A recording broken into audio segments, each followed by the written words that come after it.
By Rebecca Seals, BBC News. Image copyright Facebook. Corrado Spanger. Image caption: This grave was designed for a much-loved husband, but not everyone approves. This is the grave of Carlo Annoni, a 61-year-old nurse and gay rights campaigner.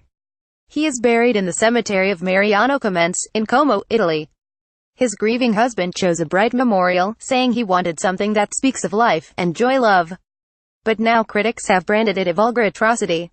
Andrea Balabaio, a local councillor for the Forza Italia party, said of the tomb: No gender discrimination, but that grave is a punch in the eye, almost an insult to the other deceased and their loved ones who go to the cemetery. He wants a strict color plan to dictate what tombs in the cemetery look like, to the anger of Mr. Annoni's friends. The row exposes a divide about respect for the dead, and what exactly that means. Some might see rainbow mausoleums as too showy, but is banning them a reasonable response? Surely it is a personal choice how we honor our lost loved ones. Historically, gray gravestones became traditional in Europe because limestone, sandstone and slate were what regional stonemasons had available. But nowadays the market is of black marble, thanks to imports from China. Image caption: In centuries past, headstones were made from whichever stone was locally available. Professor Douglas Davies, director of the Centre for Death and Life Studies at the University of Durham, says that when people want something more colorful, it is usually expensive and hard to obtain. But he has noticed a rise in tombstones with a touch more personality. It extends into things like having gravestones cut with a football motif, he says. I was looking at one recently of a traveler gypsy family, with big horses built into the gravestone, a remarkable structure. The building of lifestyle into death style in headstones is, I think, a dramatically increasing trend. Corrado Spanger, Mr. Annoni's partner of 36 years, told the BBC he wanted a happy and colorful grave to express a sentiment of love and devotion. The colors also gave the impression that Carlo's life goes on somewhere else, leaving me with the impression that we are not truly separated. And while it might not please everyone in Italy, his approach fits perfectly with traditions elsewhere in the world. These countries love a colorful tomb. In Mexico, locals remember the departed through a 3-day carnival of in color, the world-famous Dia de los Muertos, or Day of the Dead. Tombs are festooned with flaming marigolds, and the markets stock up on candied skulls, ghouls and coffins. At home and in the cemeteries, private altars are heavy with flowers, candles, and the favorite foods of loved ones to encourage their spirits to visit.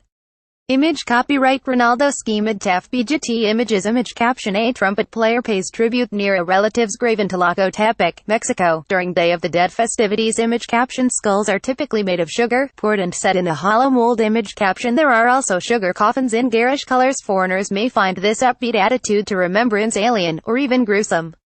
But in parts of Latin America, it makes sense to toast the dead with a party. I would expect any Catholic country with a strong folk religion and where the lifestyle is colorful to have that reflected in their cemeteries, observes Professor Davies. In Ghana too, post-mortem fashion is more daring. In the capital, Accra, fantasy coffins come in extraordinary shapes, including eagles, jeeps, cocopods, and scantily clad women. Coffins here are seen as a status symbol and a way to evoke the dead person's life, loves and sense of humor. Image caption: Ghanaians are known for their elaborate coffins, such as this one prepared for a chief. Image copyright David Heckeraf BGT Images. Image caption: Some of the coffins have even made their way to art exhibitions. Media playback is unsupported on your device. Media caption: Ghana's dancing pallbearers bring joy to funerals, so are most of us just being boring? It is hard not to smile at the sight of an exuberant bird-shaped coffin, but that level of decor is not for everyone. Some consider it selfish on a permanent memorial, saying it disrupts mourners who prefer an atmosphere of quiet contemplation. Psychologist Dr. Sally Austin tells the BBC that grief can make us keener on conformity, as we feel adrift and yearn to be anchored by something established. Something like a conventional, dark-colored headstone, for example. As we go towards death, we start behaving in a way that is more scared and worried, she says. And as if somewhere, someone who is more knowledgeable and powerful is going to expect us to behave. So we are taking comfort in not standing out, perhaps, she says. I think it's old school. We think other people have got this covered. This is what you do. This is what's reliable and safe, and this is how I, too, can be held, in a psychological way, by tradition and procedure. Despite this, Mr. Spanger says most people in Como are unbothered by his husband's striking tomb. For him, the more is more approach to memorials just makes sense.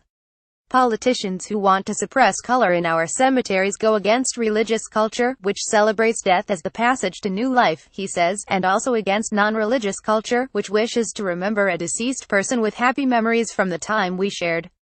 Whatever the local council decides about future graves, Mr. Spanger could not be happier with his choice: part garden, part photo gallery, a technicolor monument to love.